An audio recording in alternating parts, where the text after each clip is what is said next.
সাবধান। আল্লাহ রাসূল তার জন্য খুব কঠোর বাক্য ব্যবহার করেছেন। যে ব্যক্তি সামর্থ্য রয়েছে অথচ সে কোরবানি করলো না, আল্লাহর সন্তুষ্টির জন্য জবাহ করলো না, ওই ব্যক্তি যেন আমাদের মুসাল্লার নিকটে না আসে, আমাদের ঈদগাহের মাঠের কাছে যেন না আসে। সম্মানিত উপস্থিতি, আজকের এই দিনটি আল্লাহ সুবহানাহু ওয়া তাআলার কাছে অত্যন্ত প্রিয়তম দিন। আজকে জিলহজ মাসের দ্বিতীয় দিন, অর্থাৎ জিলহজের আজকে 2 তারিখ, জ্যৈষ্ঠ মাসের 16 তারিখ এবং ইংরেজি মে মাসের 30 তারিখ। আব্দুল্লাহ ইবনে আব্বাস রাদিয়াল্লাহু তাআলা আনহু থেকে বর্ণিত হাদিস, সহিহুল বুখারী 969 নং হাদিস। আব্দুল্লাহ ইবনে আব্বাস রাদিয়াল্লাহু তাআলা আনহু হতে বর্ণিত, তিনি বলেন, রাসূলুল্লাহ সাল্লাল্লাহু আলাইহি ওয়াসাল্লাম ইরশাদ করেছেন, জিলহজ মাসের প্রথম 10 দিনের আমল আল্লাহ সুবহানাহু ওয়া তাআলার কাছে অধিক বেশি প্রিয়তর, অন্য সকল আমলের চাইতে বেশি প্রিয়তর। সুবহানাল্লাহ। আসসালামু আলাইকুম রাহমাতুল্লাহি ওয়া বারাকাতুহু। প্রিয় মুসলিম ভাই ও বোনেরা, আমরা আজ আন্তরিকভাবে আপনাদের কাছে দুঃখ প্রকাশ করতে চাই যে গত 2 জুমার ভিডিও আমরা আপনাদের কাছে দিতে পারিনি। তার কারণ হলো, গত 2 জুমার ভিডিও করেছিলাম ঠিকই, কিন্তু কিছু টেকনিক্যাল সমস্যার কারণে ভিডিও রেকর্ডগুলো নষ্ট হয়ে গেছে। এই জন্য আমরা অন্তরস্থল থেকে আপনাদের কাছে দুঃখ প্রকাশ করছি। আলহামদুলিল্লাহ, আজকের ভিডিও ঠিকঠাক হয়েছে। ইনশাআল্লাহ আপনারা দোয়া করবেন আমরা যেন প্রতি জুমায় নিয়মিত ভিডিও দিতে পারি। জুমার খুতবা ছাড়াও আমাদের চ্যানেলে আরো অন্য ইসলামিক ভিডিও ছাড়া হয়। আপনাদের ইসলামিক যে কোনো বিষয়ে কোনো প্রশ্ন থাকলে কমেন্ট করে জানাবেন, আমরা কমেন্টের উত্তর দেওয়ার চেষ্টা করব ইনশাআল্লাহ। আর যারা আমাদের চ্যানেলে নতুন আছেন তারা ভিডিওটিকে লাইক দিয়ে গুরুত্বপূর্ণ ইসলামিক আলোচনা সবার আগে পাওয়ার জন্য চ্যানেলটিকে সাবস্ক্রাইব করে পাশে থাকা বেল বাটনটি অন করে দিবেন। তো বেশি কথা না বলে শুরু করা যাক আজকের ভিডিও। সকল আমলের চাইতে অন্য কোনো আমল আর নেই। জিলহজ মাসের আমল আল্লাহর কাছে যত বেশি প্রিয়তর, আর এত বেশি প্রিয়তর অন্য কোনো আমল নেই। ক্বালু ইয়া রাসূলুল্লাহ ওয়ালাল জিহাদু ফি সাবিলিল্লাহ। সাহাবীরা প্রশ্ন করলেন, আল্লাহর রাসূল, জিহাদও কি নয়? আল্লাহর রাস্তায় দ্বীন প্রতিষ্ঠার জন্য, বাতিলের বিরুদ্ধে লড়ার জন্য জীবনকে বাজি রেখে যারা কাজ করে, মুজাহিদ, ওই জিহাদকারীর চাইতেও কি বেশি? আল্লাহ রাসূল বললেন, ক্বালা ওয়ালাল জিহাদু ফি সাবিলিল্লাহ। না, জিহাদও নয়। অর্থাৎ এই জিলহজের 10 দিনের আমল, ইবাদত আল্লাহর কাছে এত বেশি প্রিয়, এত বেশি প্রিয়, জিহাদও এর চাইতে প্রিয় নয়। কতটা বেশি গুরুত্ব দেওয়া হয়েছে এই 10 দিনের আমল। আমাদের হয়তো অনেকের কাছে গুরুত্ব নেই, কিন্তু ইসলামে আল্লাহ তাআলা গুরুত্ব দিয়েছেন। আল্লাহর প্রিয় বান্দাগুলো এই গুরুত্বের সাথে এই দিনগুলোকে উদযাপন করেছেন। এই গুরুত্ব তারা বুঝতে পেরেছেন, তারা আমল করেছেন। আল্লাহ রাসূল সাল্লাল্লাহু আলাইহি ওয়াসাল্লাম এরপরে বললেন, ইল্লা রাজুলুন, তবে ওই ব্যক্তি ব্যতীত যে তার জান, যে তার মাল নিয়ে বেরিয়েছে আর ফিরে আসে। যে আল্লাহর দ্বীন প্রতিষ্ঠার জন্য বাতিলের বিরুদ্ধে লড়তে লড়তে, অসত্যের বিরুদ্ধে যুদ্ধ করতে করতে শহীদ হয়েছে, ওই ব্যক্তির আমল এর চেয়ে বেশি প্রিয়তর। সুবহানাল্লাহ। আল্লাহর জন্য যে লড়েছে, আল্লাহর জন্য জান দিয়েছে, আল্লাহর জন্য তার মাল দিয়েছে, ওই ব্যক্তি এই 10 দিনের আমলের চেয়ে বেশি প্রিয়তর আল্লাহর কাছে। আর জিহাদের যে আমল, জিহাদের যেই মর্যাদা, তার চেয়ে বেশি এই 10 দিনের আমল আল্লাহর কাছে প্রিয়। সুবহানাল্লাহ। আল্লাহ সুবহানাহু ওয়া তাআলা কোরআনুল কারীমের সূরা ফজরের মধ্যে বলেছেন, ওয়াল ফাজর, আল্লাহ ফজরের কসম করেছেন, ভোরবেলার কসম করে বলেছেন, ওয়ালায়ালিন আশর, আল্লাহ কসম করেছেন 10 রাত্রির। তাফসীরের মধ্যে এসেছে এই 10 রাত্রি বলতে এই 10 দিনের কথা বলা হয়েছে। জিলহজের প্রথম চাঁদ ওঠা থেকে শুরু করে কোরবানি পর্যন্ত, 10 তারিখ পর্যন্ত আল্লাহ সুবহানাহু ওয়া তাআলা কসম করেছেন। কসম করাটা ওই সময়ই কসম মানুষের মুখে আসে যখন কোনো একটা কথাকে অধিক গুরুত্ব দেওয়া হয়, সবচাইতে বেশি, মানে এরপরে আর কোনো কথা থাকতে পারে না, সর্বশেষ কথা হলো কসম, আল্লাহর শপথ। আর আল্লাহ শপথ করেছেন এই রাত্রিগুলোর, ওয়ালায়ালিন আশর, এই 10 রাত্রির শপথ। এই রাত্রিগুলোকে আল্লাহ সুবহানাহু ওয়া তাআলা অধিক গুরুত্ব দিয়েছেন, এই দিনগুলোকে, এই জিলহজের 1 থেকে 10 তারিখকে গুরুত্ব দিয়েছেন।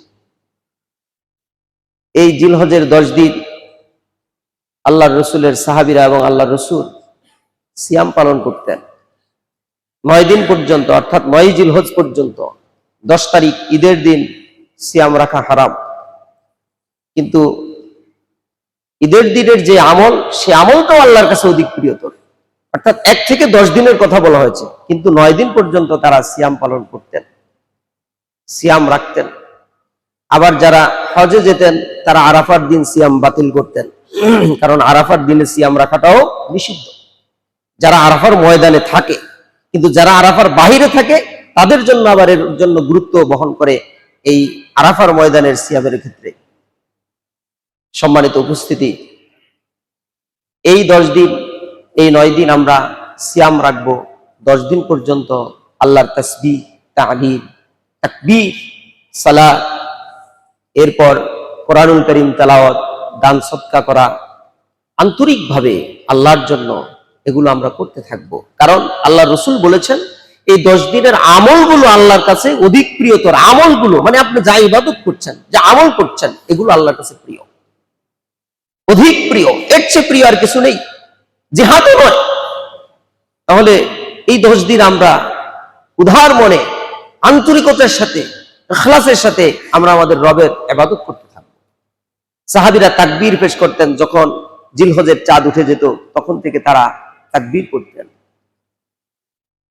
তারা বাজারে থাকলেও তাকবীর পড়তেন, তাদের বাসায় থাকলেও তাকবীর পড়তেন, রাস্তায় বের হলো তাকবীর পড়তেন। আল্লাহু আকবার, আল্লাহু আকবার, লা ইলাহা ইল্লাল্লাহ, আল্লাহু আকবার, আল্লাহু আকবার, লিল্লাহিল হামদ। ওমর রাদিয়াল্লাহু তাআলা আনহু উচ্চ স্বরে পড়তেন, তারটা শুনে শুনে আরো যারা থাকতেন আশেপাশে তারাও বলতে থাকতেন আল্লাহু আকবার, আল্লাহু আকবার, লা ইলাহা ইল্লাল্লাহ, আল্লাহু আকবার, আল্লাহু আকবার, লিল্লাহিল হামদ। এভাবে করে অসংখ্য অগণিত সাহাবীদের আমল রয়েছে, তারা এই তাকবীরগুলো পাঠ করতেন। আমরা এই তাকবীরগুলো বলবো। অন্য সময় চুপি চুপি বলা সুন্নাত, কিন্তু আবার এই সময় উচ্চ স্বরে বলা সুন্নাত। সম্মানিত উপস্থিতি, আমরা এই 10 দিন বেশি বেশি ইবাদত করব। এই 10 দিনের মধ্যে অন্যতম একটি সিয়াম হচ্ছে সিয়ামু ইয়াউমি আরাফা, আরাফার দিবসের সিয়াম। আল্লাহ রাসূল সাল্লাল্লাহু আলাইহি ওয়াসাল্লাম বলেছেন, মুসলিমের 1162 নং হাদিস, আবু কাতাদা রাদিয়াল্লাহু তাআলা আনহু থেকে বর্ণিত হাদিস। তিনি বলেন, রাসূলুল্লাহ সাল্লাল্লাহু আলাইহি ওয়াসাল্লাম বলেছেন, সিয়ামু ইয়াউমি আরাফাতা আহতাসিবু আলাল্লাহি আন ইউকাফফিরা আস-সানাতাল্লাতী ক্বাবলাহু ওয়াস-সানাতাল্লাতী বা'দাহু। আমি আরাফাত দিবসের সিয়ামের ক্ষেত্রে আল্লাহর নিকট আশা করছি যে যা সামনের এবং পিছনের 1 বছরের গুনার কাফারা হয়ে যাবে। সুবহানাল্লাহ। কোন ব্যক্তি যদি আরাফার দিবসে, অর্থাৎ যারা হাজিরা যখন আরাফার ময়দানে অবস্থান করে, ওই আরাফার ময়দানে অবস্থান করলে যারা আরাফার বাহিরে, তারা যখন সিয়াম পালন করবে, ওই যে ব্যক্তিরা সিয়াম পালন করবে তাদের সামনের এবং পিছনের 1 বছরের গুনাহ আল্লাহ ক্ষমা করে দিবেন। সুবহানাল্লাহ। এটা আল্লাহ রাসূল সাল্লাল্লাহু আলাইহি সাল্লাম আল্লাহর কাছে আশা রাখেন, অর্থাৎ আল্লাহ রাসূল ওহীর মাধ্যমে জানার কারণে এই কথাটা প্রকাশ করেছেন। তাহলে আমরা এই আরাফার ময়দানের দিন, আরাফার দিবসে সিয়াম রাখবো। এখন আরাফার দিবসটি মধ্যে মতভেদ রয়েছে। এখন আমাদের দেশে আরাফা হবে কোন দিন? শুক্রবার। ওই দেশে সেই দিন ঈদ হবে, তাই না? 9 জিলহজ হিসাবে আমাদের দেশে 9 জিলহজ শুক্রবার, আর ওই দেশে শুক্রবারের দিন ঈদ হবে। তো এখানে আসলে আমাদের তারিখের গণনার বিষয় নয়, এখানে হলো সিয়ামু ইয়াউমি আরাফা, আরাফার দিবসের সিয়াম। সেটা 7 তারিখে হোক, সেটা 9 তারিখে হোক, 10 তারিখে হোক, সারা বিশ্বের মুসলিম একদিন ওই সিয়ামটা রাখবে। এখন সেটা কিভাবে? বুধবার অর্থাৎ 7 তারিখ বুধবার সাহারি খাবে, বৃহস্পতিবার সিয়াম রাখবে, কারণ বৃহস্পতিবারের দিন আরাফার ময়দানে হাজির অবস্থান করবে। তাহলে আর কোনো মতভেদ নাই, মতানৈক্য নাই। তাহলে আমরা কবে এই সিয়ামটি রাখবো? ইনশাল্লাহ বুধবারে খাবো, বৃহস্পতিবারে সিয়াম থাকবো।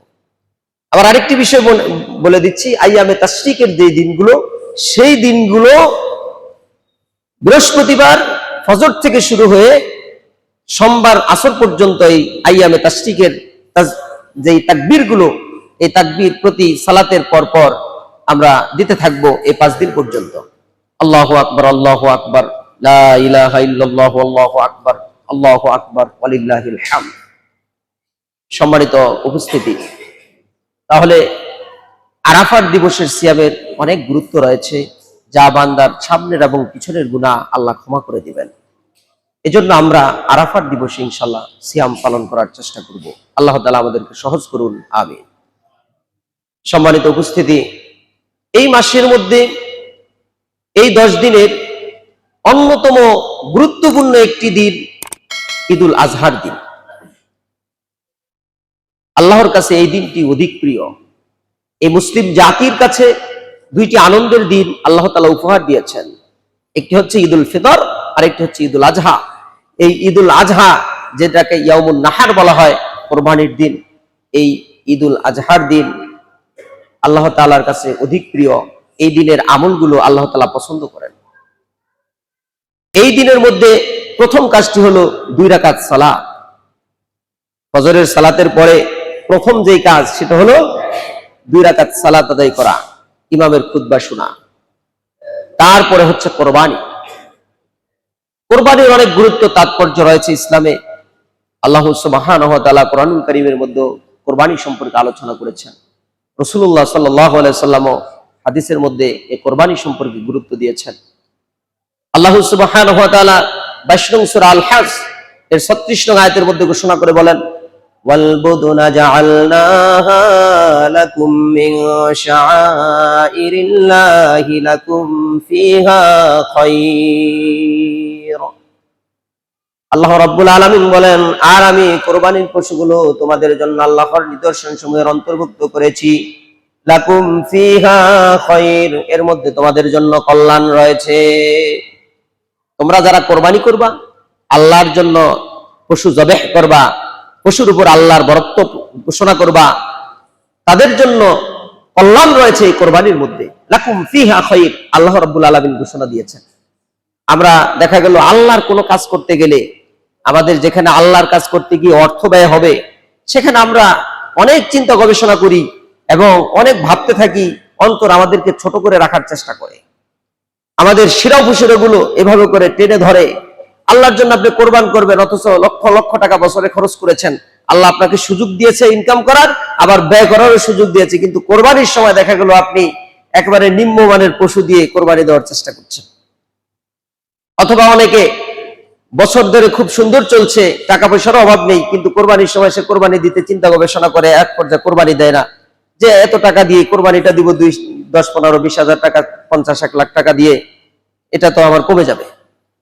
কিন্তু না, এটা দিয়ে আল্লাহ আপনার ঈমান পরীক্ষা করবেন, এটার মাধ্যমে আল্লাহ আপনাকে কল্যাণ দান করবেন। আল্লাহ বলছেন, লাকুম ফিহা খায়র, এর মধ্যে তোমাদের জন্য কল্যাণ রয়েছে। সেই কল্যাণটা দুনিয়াও হতে পারে, সেই কল্যাণটা আখিরাতেও হতে পারে, অথবা সেই কল্যাণটা উভয় জায়গায় আল্লাহ দান করতে পারেন, আল্লাহর ইচ্ছা। তাহলে আমরা আল্লাহর কথা থেকে জানলাম কোরবানির মধ্যে কি আছে? কল্যাণ আছে। আমরা এই জন্য আল্লাহর জন্য কোরবান করব, আল্লাহর সন্তুষ্টির জন্য কোরবান করব। যার যতটুকু সামর্থ্য আছে ততটুকু অনুযায়ী আল্লাহর জন্য স্যাক্রিফাইস করব, আল্লাহর জন্য ত্যাগ করব। সম্মানিত উপস্থিতি, আল্লাহ সুবহানাহু ওয়া তাআলা 108 নং সূরা আল কাউসারের 2 নং আয়াতের মধ্যে বলেছেন, ফাসাল্লি লিরাব্বিকা ওয়ানহার, অতঃপর তুমি তোমার রবের উদ্দেশ্যে সালাত আদায় করো এবং কোরবানি করো। আল্লাহ রাসূলকে নির্দেশ দিলেন, সালাত করো, কোরবানি করো, নাহার করো। এখানে সালাতের কথা এসেছে। সালাত আদায় করতে হবে। সালাত আদায়কারী না হলে, মুসল্লি না হলে, মুসলমান না হলে আপনার কোরবানি আল্লাহর দরবারে পৌঁছবে না। আপনি 5 ওয়াক্ত সালাত পড়েন না, মাঝে মাঝে পড়েন, মাঝে মাঝে ছেড়ে দেন, ইচ্ছা করে সালাত ত্যাগ করেন, আপনার কোরবানি আল্লাহর দরবারে পৌঁছবে না। আপনি মুসলিম না। কোন মুসলমান 1 ওয়াক্ত সালাত ছেড়ে দিতে পারে না। আল্লাহ রাসূল সাল্লাল্লাহু আলাইহি ওয়াসাল্লাম বলেছেন, মান তারাকাস সালাতা মুতাআম্মিদান ফাকাদ কাফার। যে ব্যক্তি ইচ্ছা করে 1 ওয়াক্ত সালাত ছেড়ে দিল, সে কাফের হয়ে গেল। নাউজুবিল্লাহ। 1 ওয়াক্ত সালাত আপনি ইচ্ছা করে ছেড়ে দিয়েছেন, ইচ্ছা করে, অনিচ্ছাকৃত। মুমিনদের কাছ থেকে কখনো সালাত ছুটে যায় না। যে কোনো ক্রমে হোক, যে পরিস্থিতিতে হোক, যে অবস্থায় হোক না কেন, সে সালাত আদায় করবেই করবে। তার কাছে সকল কিছুর চাইতে সবচাইতে বেশি গুরুত্ব বহন করবে সালাতের, সব কিছুর চাইতে। এজন্য সালাত যারা আদায় করে না, তাদের কোরবানি কবুল হবে না। সালাতের অনেক গুরুত্ব আল্লাহ সুবহানাহু ওয়া তাআলা দিয়েছেন। সালাত যারা পড়ে না, ওই সমস্ত লোকগুলো দেখা গেল এই কোরবানির ঈদের সময় বড় বড় গরু জবাই দেয়, লক্ষ লক্ষ টাকার গরু জবাই দেয়। আর মানুষ এগুলোর দিকে তাকিয়ে অনেকে বিভ্রান্ত হয় যে এই লোকটা সালাত পড়ে না, কিন্তু দেখা গেল আল্লাহ কত সম্পদ দিয়েছে, কত বড় বড় কোরবানি সে দিচ্ছে, তার এগুলো কোনোটাই আল্লাহর দরবারে পৌঁছবে না। যে ব্যক্তি সালাত আদায় করে না, আল্লাহ সুবহানাহু ওয়া তাআলা তাকে সাকার নামক জাহান্নামে নিক্ষেপ করবেন। সূরা আল মুদ্দাসসিরের 40 নং আয়াত থেকে আল্লাহ সুবহানাহু ওয়া তাআলা বলেন, ফি জান্নাতি ইয়াতাসাআলুন। জান্নাতবাসীরা জান্নাতের মধ্য থেকে আনিল মুজরিমিন, যারা মুজরিম অর্থাৎ যারা অপরাধী, অন্যায়কারী, ওদেরকে জিজ্ঞাসা করবে, প্রশ্ন করবে, মা সালাকাকুম ফি সাকার, তোমাদেরকে কেন সাকারের মধ্যে দেওয়া হয়েছে? এই ভয়াবহ উত্তপ্ত আগুনের মধ্যে কেন তোমাদেরকে পড়া হয়েছে? কেন তোমাদেরকে এর মধ্যে নিক্ষেপ করা হয়েছে? জান্নাতবাসীরা জাহান্নামীদেরকে যখন এই প্রশ্নগুলো করবেন, তখন তারা বলবে, ক্বালু লাম নাকু মিনাল মুসাল্লিন, আমরা মুসল্লিদের অন্তর্ভুক্ত ছিলাম না, এটা আমাদের অপরাধ ছিল। সাকার নামক জাহান্নামে যাওয়ার জন্য এটা আমাদের 1 নম্বর অপরাধ ছিল। ক্বালু লাম নাকু মিনাল মুসাল্লিন, আমরা মুসল্লিদের কাতারে অন্তর্ভুক্ত হতাম না, নামে মুসলমান কিন্তু আমরা মুসল্লি না, এজন্য আমাদেরকে সাকারে দেওয়া হয়েছে। ওয়ালাম নাকু নুতঈমুল মিসকিন, 2 নম্বর কারণ হলো আমরা মিসকিনদেরকে খাদ্য দানে উৎসাহিত করতাম না, যারা অসহায়, যারা হতদরিদ্র, যারা বিপদগ্রস্ত, আমার আপনার পরিবারের পাশে, ওই সমস্ত লোকদেরকে আমরা খাদ্য দানে উৎসাহিত করতাম না, এটা তাদের অপরাধ। এই 2টা অপরাধ। 3 নম্বর অপরাধ হচ্ছে ওয়াকুন্না নাখুদু মাআল খায়িদিন, আমরা যেখানে না সেখানে বসেই সমালোচকদের সাথে সমালোচনা করতে থাকতাম। 3 নম্বর অপরাধ। এজন্য আমাদেরকে এই ভয়াবহ, কঠিন, বেদনাদায়ক, যন্ত্রণাদায়ক এই জাহান্নামের মধ্যে, আগুনের মধ্যে প্রবেশ করানো হয়েছে। তাহলে কেউ যদি সমালোচনা করে, সেও জাহান্নামে যাবে, কেউ যদি সমালোচনা শুনে, সেও জাহান্নামে যাবে। এখন আপনি সমালোচনা শুনছেন বিধায় আপনার কাছে সে বলছে, আর আপনি যদি না শুনতেন, সে আপনার কাছে সমালোচনা করার সুযোগ ছিল না। অর্থাৎ আপনি শুনে শুনে মনে তৃপ্তি দিয়েছেন, আর সে বলে বলে মনে তৃপ্তি নিয়েছে। এজন্য সমালোচনা থেকে বিরত থাকতে হবে ইনশাআল্লাহ। তাহলে 3টি বৈশিষ্ট্য এখানে পাওয়া গেল। সাকারে আল্লাহ কেন দিবেন তাদের মানুষদেরকে? 4 নম্বর হলো ওয়াকুন্না নুকাজ্জিবু বিয়াউমিদ্দিন, আমরা এই বিচার দিবসকে মিথ্যা মনে করেছিলাম, এজন্য আমাদেরকে সাকারের মধ্যে দিয়েছে। হাত্তা তানাল ইয়াকিন, এভাবে করে আস্তে আস্তে আমাদের কাছে মৃত্যু এসে পড়েছে, অর্থাৎ মালাকুল মাউত আমাদের মাঝে উপস্থিত হয়ে গেছে। আমরা এই সমস্ত কাজ করছি, সালাত পড়ি নাই, আমরা মিসকিনদেরকে খাদ্য দানে উৎসাহিত করি নাই, আমাদের অর্থ মিসকিনদের পিছনে, অসহায় লোকদের পিছনে খরচ করি নাই, আমরা মানুষদের সমালোচনা নিয়ে ব্যস্ত ছিলাম। আমরা এই বিচার দিবসকে, আজকে যে এমন একটা দিনে আল্লাহ আমাদেরকে উপস্থিত করে বিচার করবেন, এ ব্যাপারে আমাদের ভিতরে বিশ্বাস ছিল না, অর্থাৎ আমরা এটাকে মিথ্যা মনে করেছিলাম। এভাবে করতে করতে আমাদের কাছে মালাকুল মাউত উপস্থিত হয়ে গেছে। হাত্তা আতানাল ইয়াকিন। এভাবে করে তো মানুষ চলে যায়, এভাবে করে তো একদিন সে চলে যায়। ঠিক এভাবে করে যারা চলে যাবে, তাদের জন্য রয়েছে সাকার নামক জাহান্নাম। আল্লাহ রাব্বুল আলামিনের পরে বলেন ফামা তানফাহুম শাফাআতুশ শাফিঈন। অতএব কোন সুপারিশকারীদের সুপারিশ তাদের জন্য কবুল করা হবে না, কোন সুপারিশকারীদের সুপারিশ তাদের জন্য গ্রহণযোগ্য হবে না। ফামা তানফাহুম শাফাআতুশ শাফিঈন। এভাবে আমার ভাই চলে গেছে, আমি আমার ভাইয়ের জন্য দোয়া করতে থাকবো, সেই দোয়া আল্লাহর দরবারে তার জন্য কবুল হবে না। নাউজুবিল্লাহ। কত মারাত্মক কথা না? তাহলে আমাদেরকে এই বৈশিষ্ট্যগুলো থেকে সর্বোচ্চ প্রচেষ্টা করে বিরত থাকতে হবে, এগুলোর ব্যাপারে জিহাদ করতে হবে আমাদেরকে অন্তরে।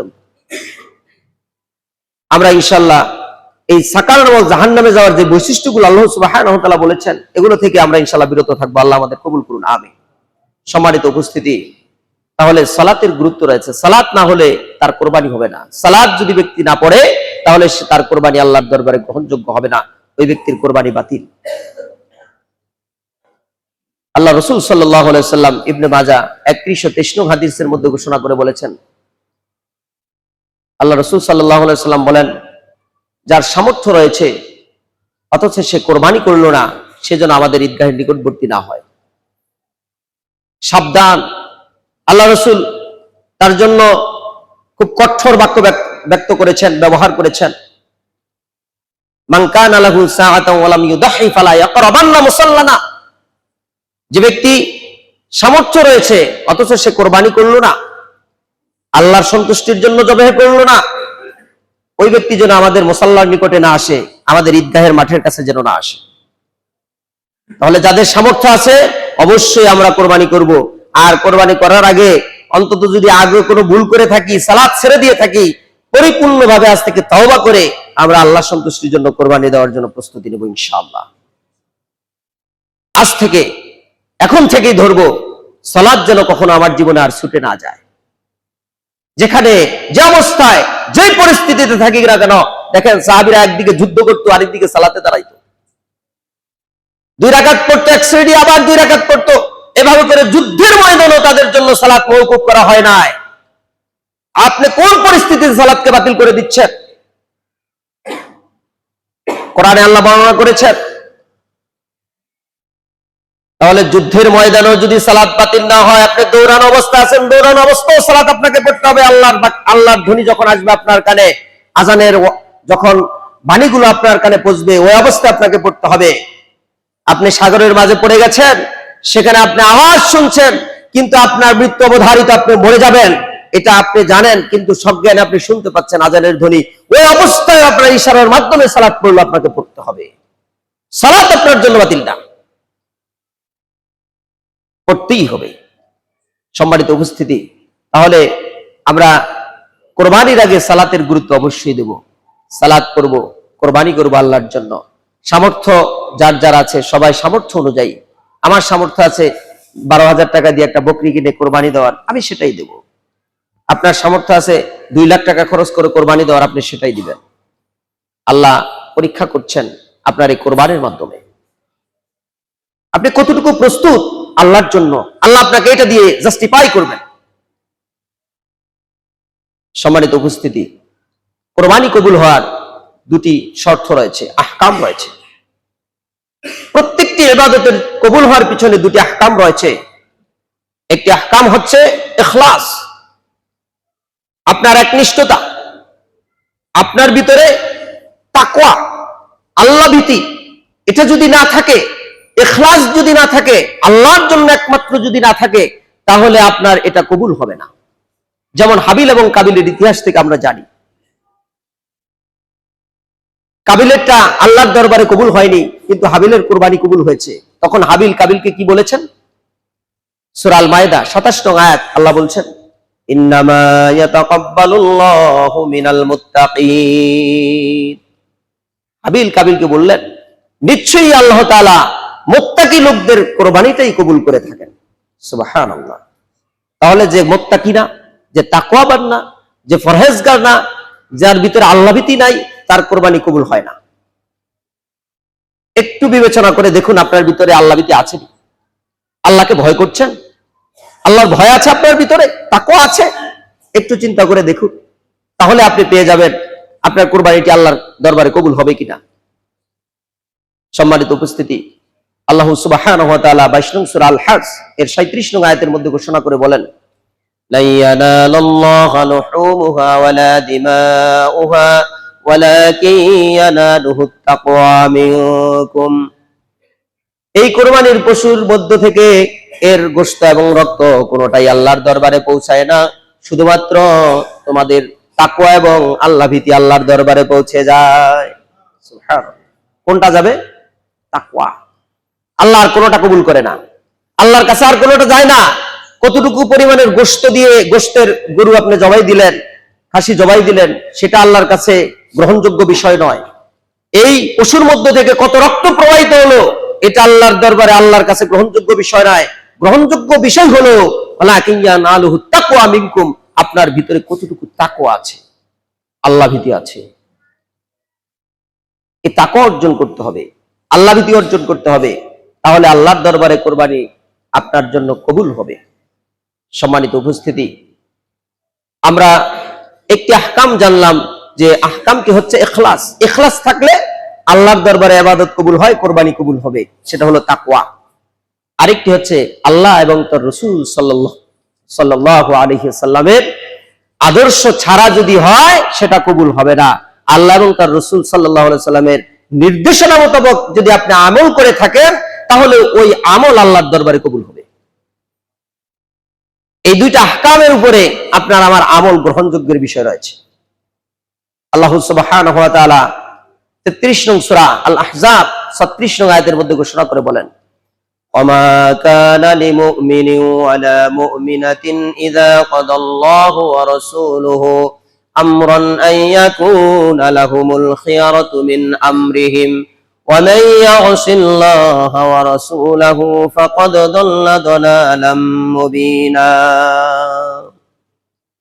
আল্লাহ রাব্বুল আলামিন বলেন, কোন মুমিন পুরুষ কিংবা কোন মুমিনা নারীর পক্ষে এটা কখনো সম্ভব হতে পারে না, এটা কখনো শোভনীয় নয় যে তারা নতুন কোন নির্দেশনা চালু করবে। আল্লাহ এবং তার রাসূলের নির্দেশনার উপর দিয়ে নতুন কোন নির্দেশনা তারা চালু করে সেটাকে কল্যাণকর মনে করবে, এটা কখনোই কোনো মুমিন পুরুষ এবং কোন মুমিনা নারীর পক্ষে কখনো সম্ভব হতে পারে না। আর যদি কেউ আল্লাহ এবং তার রাসূলের অমান্য করে, আল্লাহ এবং তার রাসূলকে অমান্য করে কেউ যদি এটা করে থাকে, নতুন কোন বিষয়কে বানিয়ে সেটাকে যদি কল্যাণকর মনে করে, আমরা অনেক কিছু নতুন বানিয়ে বানিয়ে কি করি যে এটা ভালো, করলে অসুবিধা কি, এটা তো ভালো কাজ, এটা তো ইবাদতই, করলে অসুবিধা কি। আমরা এরকম অনেক কিছু বলি, কিন্তু দেখা গেল সেটা কোরআনের সাথেও মিলে না, সেটা হাদিসের মধ্যেও পাওয়া যায় না, কিন্তু আমরা কল্যাণকর মনে করি।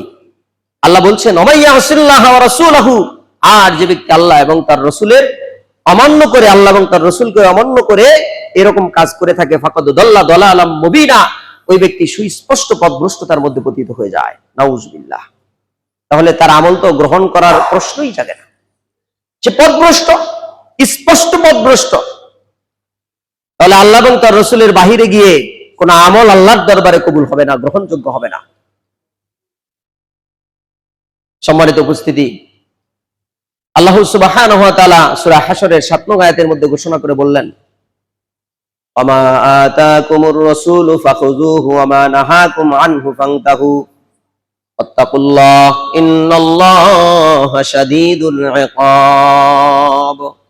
রাসূল তোমাদেরকে যা দেয় তা তোমরা গ্রহণ করো, রাসূল তোমাদেরকে যা নিষেধ করে তা তোমরা বর্জন করে দাও, তা থেকে তোমরা বিরত হও। ওয়াত্তাকুল্লাহ, আর তোমরা আল্লাহকে ভয় করো। ইন্নাল্লাহা শাদীদুল ইকাব, নিশ্চয়ই আল্লাহ শাস্তি দানে সবচাইতে বেশি কঠোর। আল্লাহর মতো শাস্তি কেউই দিতে পারে না, একমাত্র আল্লাহ যদি শাস্তি দেয় সেই শাস্তি রুখে দেওয়ার কেউ নেই। সাবধান, আল্লাহ এবং তার রাসূলের বাহিরে যাওয়ার সুযোগ নেই, কোনো অপশন নেই। যত বড় বুজুর্গ থাকুক না কেন, কোনো অপশন নেই। আপনি আপনার পীরের দরবারে গিয়ে পশু জবাই দিচ্ছেন, মাজারে নিয়ে পশু জবাই দিচ্ছেন, এই কোরবানির সময় কোরবান দিবেন, আপনার জায়গায় আপনি নিয়ে যাচ্ছেন আপনার পীরের দরবারে। আছে না এরকম করে না অনেকে? সাবধান, সে শিরক করবে, তার এটা শিরকে পরিণত হবে। আল্লাহর জন্যই কোরবান হতে হবে। আবার কেউ যদি বলে যে অমুকের নামে কোরবানি করলাম, এটাও ভুল। অমুকের পক্ষ থেকে আল্লাহর নামে কোরবানি, কার নামে হবে? আল্লাহর নামে। আবার কোরবানিটা যদি গোশত খাওয়ার উদ্দেশ্যে হয়, আমরা ভাগে কোরবানি দেই বেশিরভাগ একটা কারণে, সেটা হলো গোশত খাওয়া। গোশত খাওয়ার উদ্দেশ্যে একটা খাসি কোরবানি দিলে 2-4-10 দিনে শেষ হয়ে যাবে। একটা গরু কোরবানি দিলে, গরু একটা বাঘ দিলে সারা মোটামুটি বাচ্চারা খাবে, আমরা খেতে পারবো। এই যে খাওয়ার উদ্দেশ্যে কোরবানি, এটাই বাতিল, এটাই বাতিল, শেষ। এজন্য গরুর গোশত খাওয়ার উদ্দেশ্যে, পশুর গোশত খাওয়ার উদ্দেশ্যে কোরবানি নয়। কোরবানি একমাত্র আল্লাহর সন্তুষ্টির জন্য, রিদাল্লাহ, আল্লাহর সন্তুষ্টির জন্য।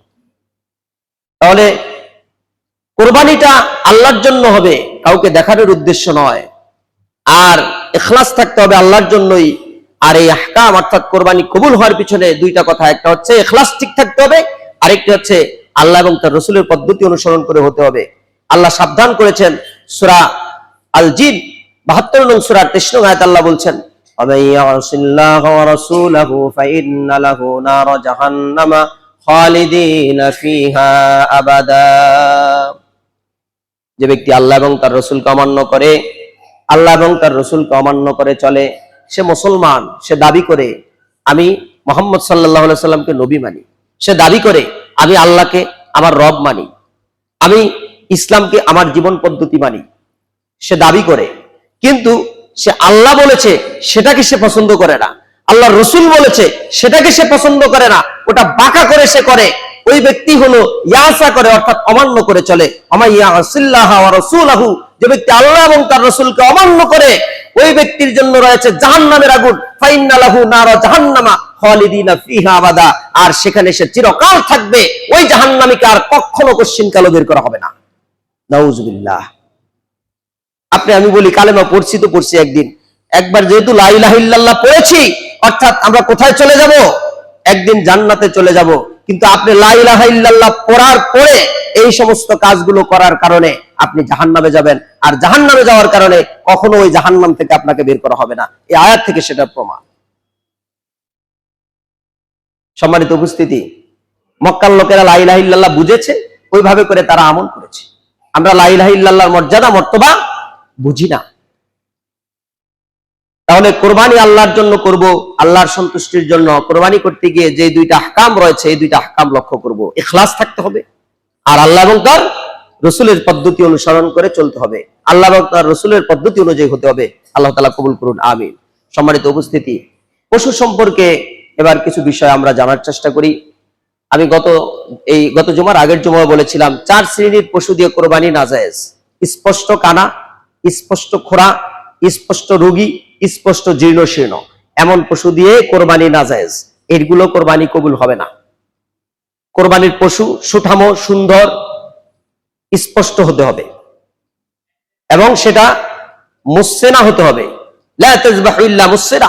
রাসূলুল্লাহ সাল্লাল্লাহু আলাইহি সাল্লাম বলেছেন, মুসসেনা ব্যতীত তোমরা জবাই করবে না। অর্থাৎ দুধে দাঁত ভেঙে নতুন দাঁত উঠা যে পশু, সেটা দিয়েই কোরবান করতে হবে। 6 বছর যখন পদার্পণ করে উটের, তখন মুসসেনা হয়, অর্থাৎ দাঁত ভেঙে নতুন দাঁত উঠে।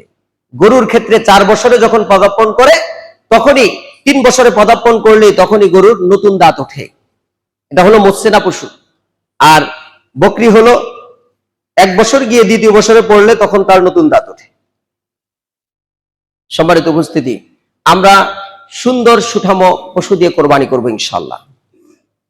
কোরবানির ক্ষেত্রে গরু কোরবানির কথাও হাদিসের মধ্যে এসেছে। রাসূলুল্লাহ সাল্লাল্লাহু আলাইহি সাল্লামের যুগে যখন উটের সংকট হলো, তখন আল্লাহ রাসূল সাল্লাল্লাহু আলাইহি সাল্লাম সাহাবীদেরকে গরু কোরবানির নির্দেশ দিয়েছেন। ফাআমারাহুম আইয়ান হারুল বাকারা, তোমরা গরু দিয়ে কোরবানি দাও, আল্লাহ রাসূল নির্দেশ দিয়েছেন। আমাদের সমাজে ভাগে আমরা কোরবানি দিয়ে থাকি। এই ভাগে কোরবানির বিধানটি হচ্ছে সফরের ব্যাপার, অর্থাৎ সফরের ক্ষেত্রে যতগুলো ভাগের কোরবানির বিধান রয়েছে, হাদিস রয়েছে, সকল হাদিসগুলোর মধ্যে সফরের কথা উল্লেখ রয়েছে। তিরমিজির 905 নং হাদিসের মধ্যে আল্লাহ রাসূল সাল্লাল্লাহু আলাইহি সাল্লাম উল্লেখ করেছেন,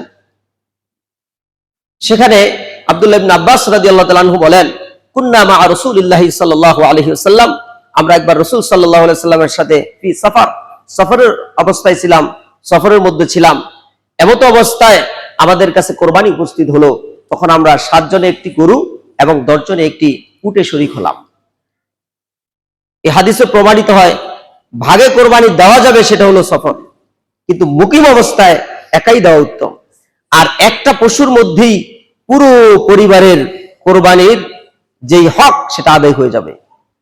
তার প্রমাণ মুসলিমের 1967 নং হাদিস, আয়েশা রাদিয়াল্লাহু তাআলা আনহা থেকে বর্ণিত হাদিস। তিনি বলেন, রাসূলুল্লাহ সাল্লাল্লাহু আলাইহি ওয়াসাল্লাম একবার এই কোরবানির দিনে একটি শিংওয়ালা সুন্দর সুঠামো একটি বকরি আনার নির্দেশ দিলেন। আনার পরে আল্লাহ রাসূল সাল্লাল্লাহু আলাইহি ওয়াসাল্লাম আয়েশা রাদিয়াল্লাহু তাআলা আনহাকে বললেন, আয়েশা তুমি ছুরি নাও। ছুরি নেওয়ার পরে এরপরে বললেন, অতঃপর এটাকে এই পাথরের সাথে ঘষে ধার করো। ধার করার পরে আয়েশা রাদিয়াল্লাহু তাআলা আনহা এরপরে রাসূল সাল্লাল্লাহু আলাইহি ওয়াসাল্লামের কাছে দিলেন।